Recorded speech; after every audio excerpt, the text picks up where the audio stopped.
Oi, gente, boa noite. Na aula passada a gente parou em educação continuada, não foi?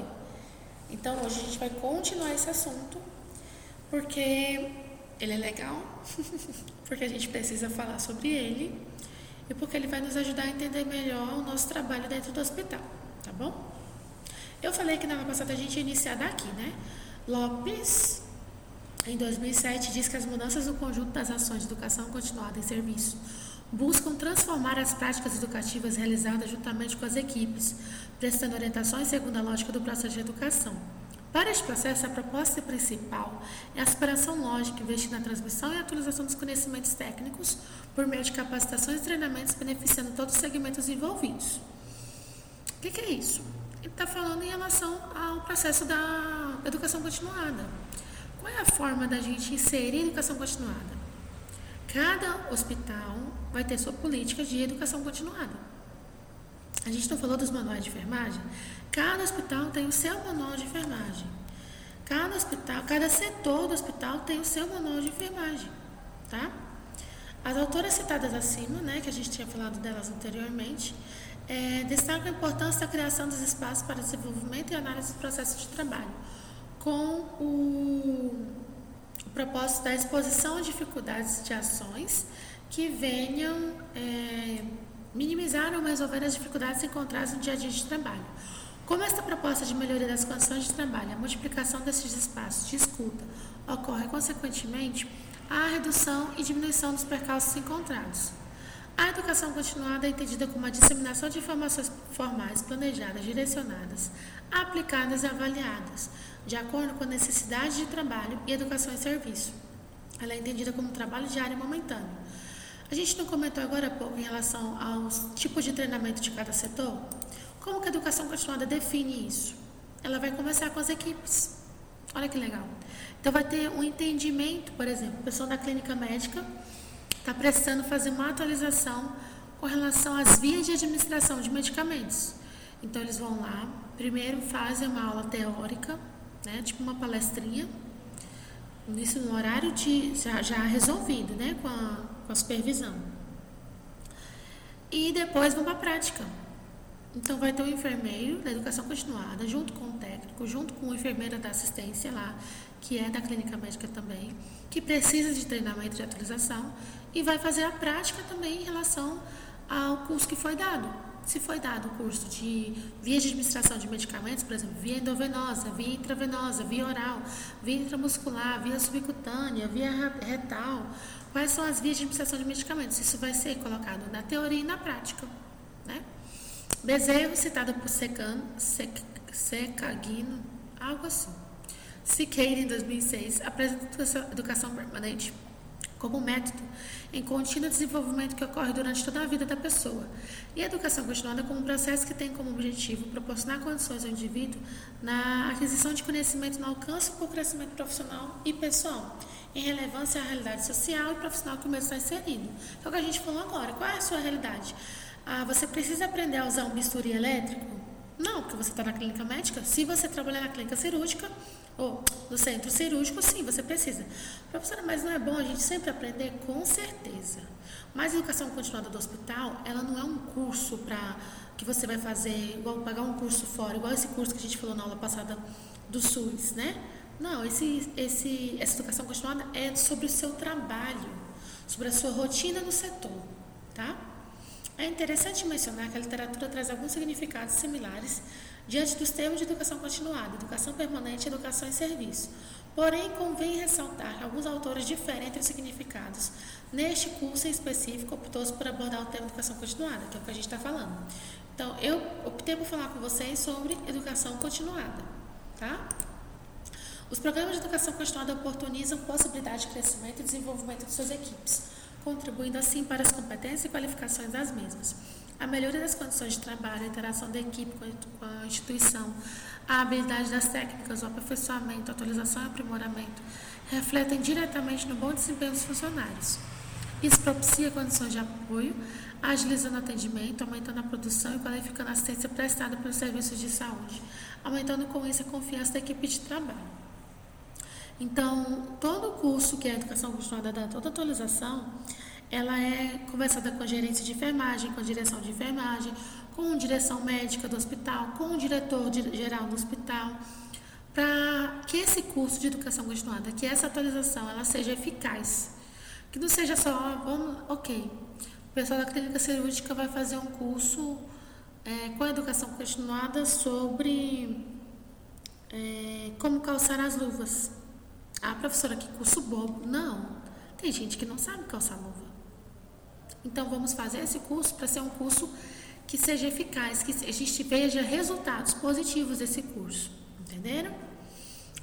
Os benefícios que a educação continuada traz são inúmeros, segundo Padilha, né, que é um autor também, para o cliente e a comunidade. Por quê? O cliente e a comunidade é nosso paciente.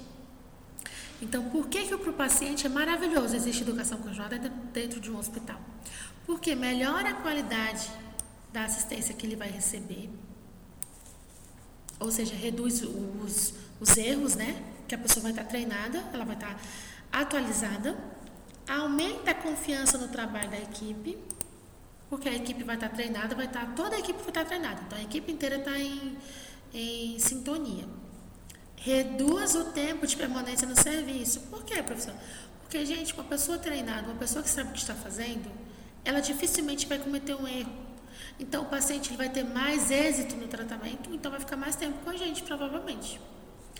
Para o funcionário, quais são as vantagens? Para o funcionário, facilita o ajustamento do novo funcionário, né? O funcionário que não tem costume com aquela unidade, com aquela rotina. Propicia novos conhecimentos, melhora o desenvolvimento técnico, influencia a mudança de comportamento, proporciona maior segurança e valorização, porque você vai estar mais seguro do que está fazendo se você for treinado. Mesma coisa os estágios. Para que os estágios servem? Para vocês aprenderem o que viram em sala de aula e colocar em prática, para quando vocês forem para a vida profissional sem nós professores, vocês se sentirem seguros. Reduz os acidentes de trabalho, com certeza isso aqui é minha área, né? Quando eu participava do processo de educação continuada, sendo do SESMIT ainda, sendo enfermeira do trabalho dentro do hospital, era batata. A educação continuada me chamava e falava assim, Aparecida, a gente está precisando que a senhora faça uma atualização sobre perfuro-cortantes e sobre como montar a caixa de Scarpac, porque está tendo muito acidente de trabalho com relação a isso. Eu realmente tenho que fazer. Vamos lá. Eu ia, preparava o treinamento e dava. No outro mês, os acidentes de trabalho não aconteciam. Isso é incrível, né? Então faltava o quê? Uma atualização, um treinamento, ou então uma puxadinha de orelha ali. Ei, gente, vocês já sabem de como montar a caixa, de como descartar o material perfuro-cortante. Então, vamos fazer da forma correta para evitar acidente de trabalho, evitar que vocês se acidentem, que vocês realmente tenham dano à sua saúde. E também para a instituição, beneficia com esse processo de qualificação, por quê? Fazendo assim uma maior procura pelo serviço de saúde por parte da população, maior credibilidade do público, melhor qualidade no atendimento prestado aos pacientes e redução de custos. Então, para o dono do hospital, para a empresa que é dona do hospital, a educação continuada é a solução na maioria das vezes. É claro que o ser humano ele tem suas falhas, né? Mas na maioria das vezes a educação continuada é a forma de o público, né, o paciente em si, ele perceber, olha, aquele hospital, o pessoal não erra não, o pessoal trata a gente bem, o pessoal não erra a veia, não perde acesso, olha, os profissionais de lá são bons, por quê? Porque existe uma educação continuada, certo? Então a gente termina esse assunto e entra em liderança e enfermagem. Ah, professora, liderança e enfermagem, quem pode ser líder é só o enfermeiro, né? Não. Vocês podem ser líderes da própria equipe de vocês, entre técnicos. Como sendo? Vamos estudar isso agora. A liderança tem sido necessária em todas as atividades da enfermagem, principalmente quando o profissional tem o interesse de exercer com competência o seu trabalho, onde muitas vezes tem se encontrado dividido entre o desempenho de atividades assistenciais ao cuidado direto ao paciente, ou então assumindo a função administrativa, que envolve a interação com o pessoal de enfermagem. Isso também é desse autor que a gente já comentou. Diante de vários estilos de liderança na enfermagem, observa-se que não há um único estilo de liderança que seja incorporado pelo líder previamente, sem conhecer as características pessoais de seus liderados. Dessa forma, uma liderança eficaz demanda primeiro conhecimento por parte do líder da situação administrativa, do ambiente de trabalho, como das virtudes e dificuldades enfrentadas por seus liderados. Esse é outro autor que fala isso também. Então, para a pessoa ser líder, ser supervisor de enfermagem, o que ele vai precisar? Saber a parte, primeiro, assistencial e técnica e administrativa. A liderança tem sido também uma preocupação importante por parte dos administradores das organizações e instituições de saúde, sendo indispensável dar atenção à relação de aumento da produtividade e de prestação de bens e serviços. Ainda por ser um processo de constante transformação tecnológica, tendo a necessidade de orientar o pessoal de enfermagem para alcançar objetivos e metas. Vocês têm uma líder na sala de aula, ou pelo menos tinha, né? X, acho que ainda é você, certo? X, você sendo líder da sala de aula e os seus colegas que elegeram você líder, ou ninguém queria ser líder, tu foi lá e se candidatou e ficou tu mesma. O que acontece, X? Você tem que estar sabendo por dentro, né, das aulas que a turma vai ter, do método de cada professor. Você tem que ouvir os seus colegas, o que nem sempre é fácil, né? Porque cada pessoa pensa de uma forma. Mas a liderança em si, ela não é em prol só da pessoa, ela é em prol da equipe, certo? Por isso que é muito difícil ser líder. Tem gente que cansa de falar, não quero mais isso, porque é só dor de cabeça, porque o líder é ele que vai dar a última palavra. Ah, professora, mas não é assim não. É assim sim. Primeiro, ele vai observar tudo. Vamos falar sobre isso agora. Os objetivos desse artigo que a gente está estudando são de identificar o estilo de liderança e sua influência na qualidade da assistência de enfermagem, analisar as dificuldades enfrentadas na prática da liderança de enfermagem. A realização desse artigo deu graça ao estudo biográfico sobre o tema de estilo de liderança na enfermagem, teve como fonte de informação livros de gerenciamento de enfermagem e administração no geral. Então, a pessoa que elaborou esse artigo, os Kierkegaard, né, por exemplo, Shivanath, esse pessoal todo, foi justamente sobre isso, né? Esse artigo, inclusive, ele fala, né, com essas literaturas aqui, do Medline e Lilacs, que são sites também que vocês podem pesquisar. Para a realização da pesquisa, utilizou-se o método descritivo, né, ou seja, descreveu as ações, e a técnica de pesquisa bibliográfica da base de dados como Medline, Lilacs e Cielo. Para a construção do trabalho, considerou-se análise de periódicos em língua portuguesa e espanhola. Então, até em espanhol foi estudado esse artigo de liderança. Utilizaram esses descritores: gerenciamento de enfermagem, liderança da enfermagem, relações humanas na enfermagem. A realização da pesquisa se deu no período de 29 de agosto de 2008 a 8 de setembro desse mesmo ano. Então, tem uns 12 anos, né, esse artigo sobre liderança da enfermagem, e ele está super atualizado, por isso que eu gostei dele. A gente entra aqui. A prática da liderança de enfermagem não difere da essência de outras áreas. A liderança é necessária em todos os tipos de organização humana, principalmente nas organizações que são subdivididas em departamentos, onde o administrador precisa conhecer a natureza humana e saber conduzir pessoas, e principalmente a capacidade de resolução e problemas de atividade frente aos mesmos. A liderança pode ser considerada um processo de influência que o indivíduo utiliza sobre o outro para alcançar os objetivos numa determinada situação. É através da liderança que o enfermeiro tenta conciliar as metas da organização com o grupo de enfermagem. Por quê? O diretor tem metas junto com a empresa, e nós temos metas como grupo de enfermagem, como equipe de enfermagem, certo? Mas tem que uma casar com a outra. A meta do hospital é lucrar, e a nossa meta é que o paciente saia bem, sem sequela, saia vivo, né? Geralmente envolve o conceito de poder e autoridade, abrangendo todas as maneiras pelas quais se introduzem mudanças no comportamento das pessoas ou de um grupo de pessoas. Mas quando essa forma de influência negativa, ela pode levar a liderados a questionarem o poder do enfermeiro dentro da equipe de enfermagem. Existem vários tipos de liderança, sendo algumas positivas e outras negativas. Os estilos de liderança. A liderança constitui um dos sistemas administrativos mais pesquisados nas últimas décadas, onde vários autores desenvolveram diversas teorias, sendo que essas foram se aperfeiçoando ao longo do tempo de acordo com as especificidades e necessidades que a organização apresentava para a concretização de suas metas e objetivos. Aí existe a liderança autocrática, que é a primeira delas, que ela favorece a centralização do poder, promovendo um comportamento dependente e submisso aos membros do grupo, com sentimento de tensão, frustração e, sobretudo, apresenta manifestação de conflito entre os membros da equipe. O trabalho somente se desenvolve com a presença física de líderes, tendo a qualidade do serviço realizado inferior, mas produzido em grande quantidade, sendo superior aos grupos de liderança democrática. Eu não gosto dessa.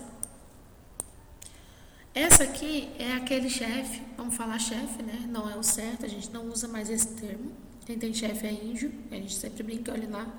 Nem é certo falar isso também mais, então a gente nem cogita essa palavra.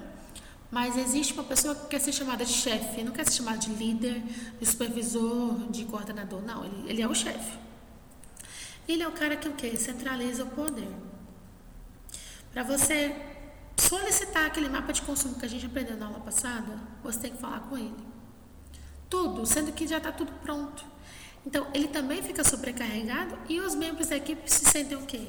Tensos, frustrados, gerando conflito entre eles também, porque, não é possível que eu tenha que pedir para fulano, tem que falar com fulano. Não, fulano dá a palavra final, isso é óbvio. Ele é líder. Ele responde pela equipe, pelo setor e pelos pacientes. Ele é o supervisor do setor. Só que, quando ele não está, porque geralmente o supervisor não está no fim de semana, mas o hospital funciona e a equipe vai trabalhar no fim de semana. Então, o que ele deixou de legado, de liderança, de responsabilidades para cada um? Digamos que, nessa liderança aqui, né, que é autocrática, quando essa pessoa não está, nada funciona. Porque a equipe não é treinada como deveria, a equipe não tem liberdade como deveria para exercer suas funções, tá? Eu não gosto dela, para mim existe ainda muitos hospitais, muitas grandes redes dessa forma, muitas equipes, conheço muitos, já trabalhei com muitos assim, e não é legal. Aí existe a liderança democrática. A autonomia do grupo para decidir e implementar estratégias para a resolução dos problemas para atingir metas, deixando o caráter líder intervir apenas quando o grupo solicita e necessita de orientações técnicas de aconselhamento. A liderança democrática apresenta maior qualidade de serviço prestado, mas com menor quantidade de serviços. Professora, por quê? Você já vai ter mais qualidade de serviço, mas em quantidade não vai ser legal. A grande desvantagem do estilo democrático é que a descentralização do poder influencia a dependência e o descomprometimento dos membros dos grupos com os objetivos e metas da organização. Ameaçando principalmente os líderes inseguros, cuja competência profissional desqualificada seja vítima das críticas de seus subordinados. Diante das dificuldades enfrentadas no trabalho, questiona a liderança de enfermagem, muitas vezes quando solicitando algum desempenho duplo no papel do supervisor ou coordenador do cuidar, não realizando nenhuma das funções com qualidade. Então, o que acontece? Seria lindo que a liderança democrática fosse a mais legal, mas também não é. Porque você acaba dando muita liberdade para os funcionários, para a equipe, e aí cada um trabalha de um jeito. Então, uns trabalham mais, outros trabalham menos. E o supervisor, ele fica sendo o último, né, a última pessoa a ter voz, que deveria ser o contrário. Então, a democrática também não é legal, não é bacana de ser trabalhado. A liderança situacional. Para o estilo de liderança situacional, parte a convicção de que não há um único estilo ou característica de liderança válida para toda e qualquer situação. Para cada uma requer um estilo de liderança diferente para alcançar a eficácia no trabalho e promover o desempenho satisfatório dos subordinados, além de oferecer ao líder a possibilidade de se ajustar a um grupo com características diferentes dessas convicções. Estou falando rápido, né? Estou tentando falar devagar, gente, me perdoa. Em uma equipe de enfermagem, há pessoas com diferentes personalidades e de nível técnico variados, como a gente comentou anteriormente na aula passada, que cada um vai ter uma habilidade melhor em relação à atividade que vai exercer. Onde o enfermeiro tem que ter visão de grupo, ou seja, ele tem que perceber que cada membro da equipe, suas habilidades técnicas, ao mesmo tempo, a superação de suas dificuldades e meio uma inter-relação entre a qualidade da orientação do líder, que dedica um tempo determinado, a explicar deveres e responsabilidades de todo um grupo. O que acontece então? Dentro dessa liderança do situacional, o que ela fala bastante, mas, digamos, em relação a isso? O que ela pode nos ajudar a entender melhor essa questão de tipo de situação? Ela vai ser trabalhada de acordo com a situação do momento. Então eu tenho que ter uma visão de grupo inteira. É ela que melhor funciona. Tá? É a que melhor funciona. O olhar do supervisor de enfermagem, então, tem que ser dessa forma. Ele tem que ser como um todo.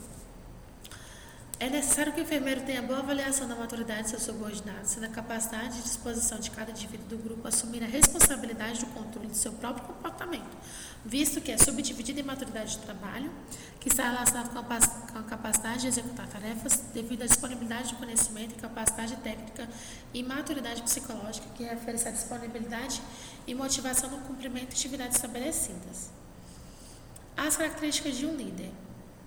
Entre as características de um líder, segundo Kresser e Crutchfield, Albuquerque, gente, é bem pesado, né, essas palavras, mas enfim, acho que está dando para vocês ter. Estar de coordenar a atividade de grupo, planejamento dessas atividades, conhecimento técnico específico, a determinação de recompensas e punições. Punições. Porque o líder, uma hora ele vai ter que punir alguém pelo erro que a pessoa cometeu. Se ele já explicou isso antes, se isso já foi falado, se isso já foi ensinado, e a pessoa continua insistindo, tem alguma coisa errada aí. Então a gente tem que ter... Lembra que eu falei para vocês sobre a advertência dentro do hospital, sobre a suspensão? O papel de elemento exemplo do grupo. O conceito de líder envolve a citação voluntária de sua autoridade pelos demais membros e sua contribuição para o progresso do grupo. Segundo Chavenato, o líder é aquele que possui alguns traços específicos de personalidade que o distinguem das demais pessoas do grupo. Assim, o líder apresenta características marcantes de personalidade, por meio das quais podem influenciar o comportamento dos membros do grupo. Na realidade da prática assistencial, o enfermeiro encontra nas instituições hospitalares um ambiente que favorece o cumprimento às ordens dadas e a responsabilidade de atender às funções fiscalizadoras dos serviços e até permuta de pessoal sobre sua orientação. Alcançamos os objetivos traçados, pois a assistência de enfermagem deixa desejando a atuação direta no cuidar ao paciente, delegando a tarefa, na maioria das vezes, para técnicos auxiliares de enfermagem. Uma vez que, na grande parte do tempo, o enfermeiro assume atividade denominada administrativa, referente à administração de pessoal de enfermagem e equipamentos. O problema de pesquisa foi respondido no momento da percepção de que a enfermagem se constitui como parte fundamental da estrutura organizacional do poder de influência sobre novas habilidades, novos conhecimentos, não apenas relacionados a técnicas operacionais, mas principalmente através de uma nova ótica administrativa, com o aumento da prestação de bens e serviços, bem como o pessoal com seu maior objetivo do cuidar de enfermagem. Isso foi um artigo que foi feito, as referências estão todas aqui, ó. Se vocês colocarem no site, vocês vão achar tudo isso, ó. Aplicação da liderança estacional de centro cirúrgico, visão do enfermeiro no macrosistema, aplicação da liderança na emergência, tá? Aí, eu vou fazer com vocês a pirâmide aqui. Opa, deixa eu sair daqui e colocar numa nova página. Tá. Então, o que acontece? Será que eu consigo? Jesus Cristo. Não, formas. Aqui. Então, aqui. Aí. Ixi, ficou muito grande. Deixa eu diminuir. Aí. A pirâmide. O que acontece com a pirâmide, gente? Essa pirâmide, geralmente, ela é a pirâmide da liderança. Então, aqui.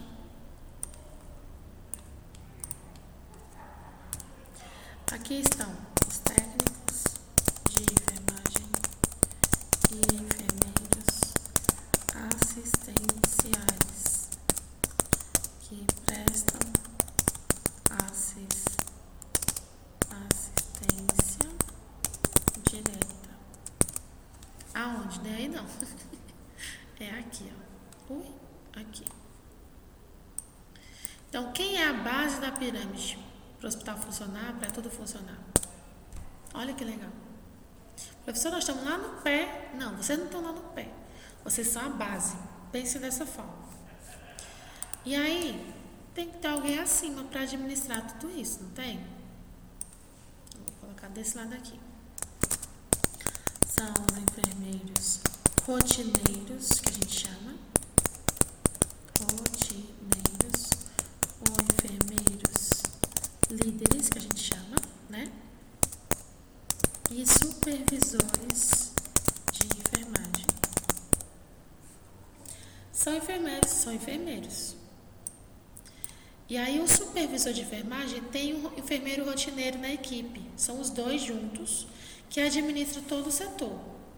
Então, abaixo deles vem a equipe de enfermagem assistencial, que presta assistência, que vai lá trocar o soro, vai fazer a medicação, vai durante uma parada cardiorrespiratória, vai lá fazer a ressuscitação, tá? Esse pessoal aqui que faz isso, que faz a assistência de enfermagem. Aqui é a galera que administra o setor e administra a equipe. E aqui no topo, aqui. Vocês sabem que a gente fez isso em sala de aula até.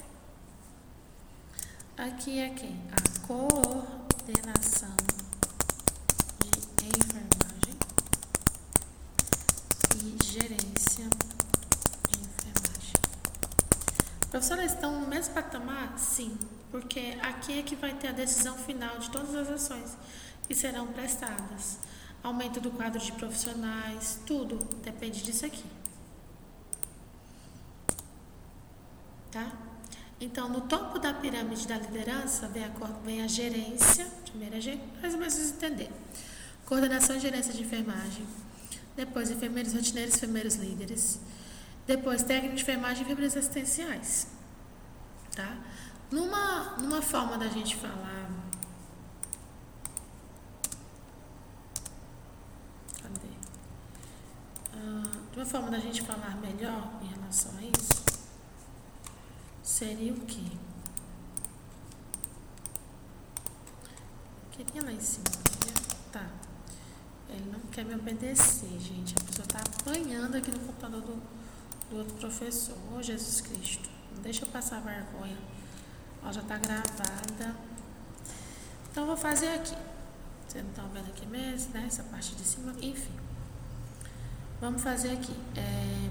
Lá no topo de tudo, existe a gerência de enfermagem, como liderança.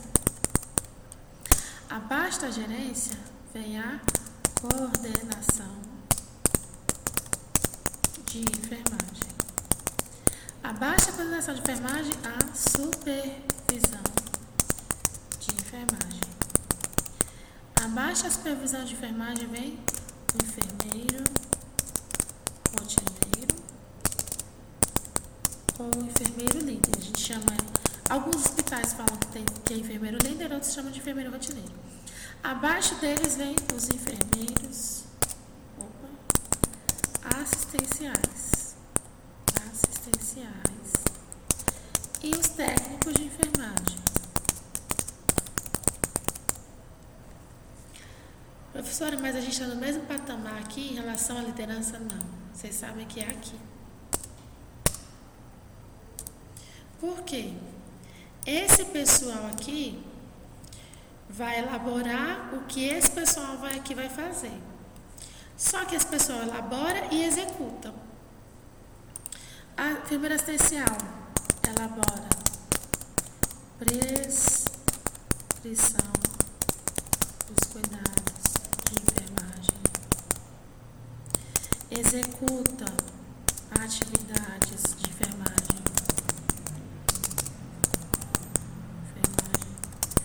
Como, por exemplo, sonda vesical,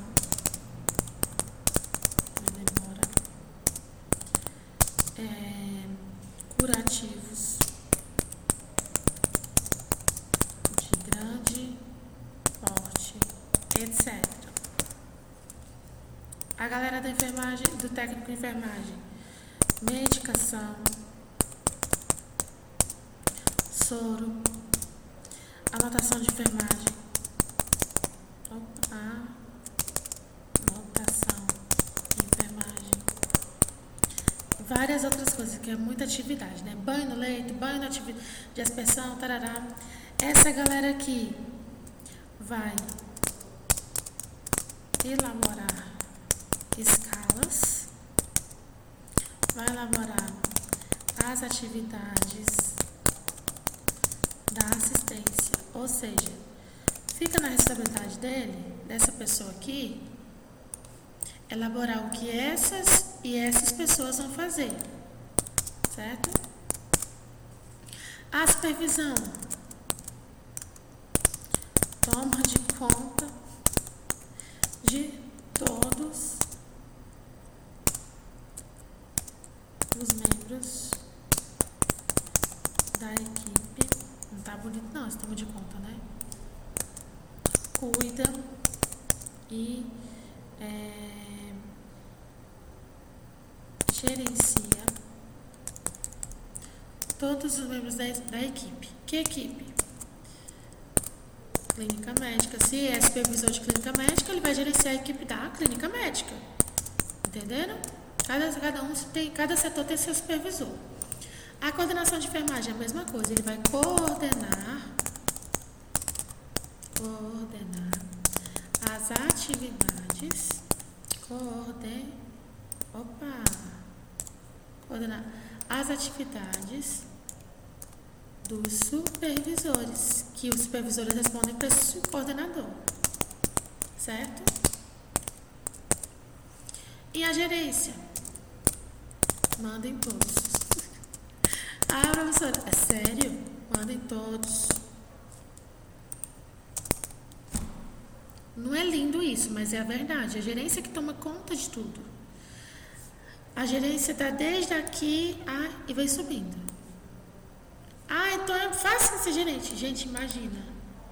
Você, como técnico, fica com no máximo, digamos, vou colocar 7 pacientes, tá? 7 pacientes, você como técnico. Tem 30 leitos no setor. Você ficou com 7. O enfermeiro assistencial fica com 15. Tá? Porque geralmente são 2 assistenciais. Então ele vai ficar com 15. Dos 30, tá? O enfermeiro rotineiro fica com os 30.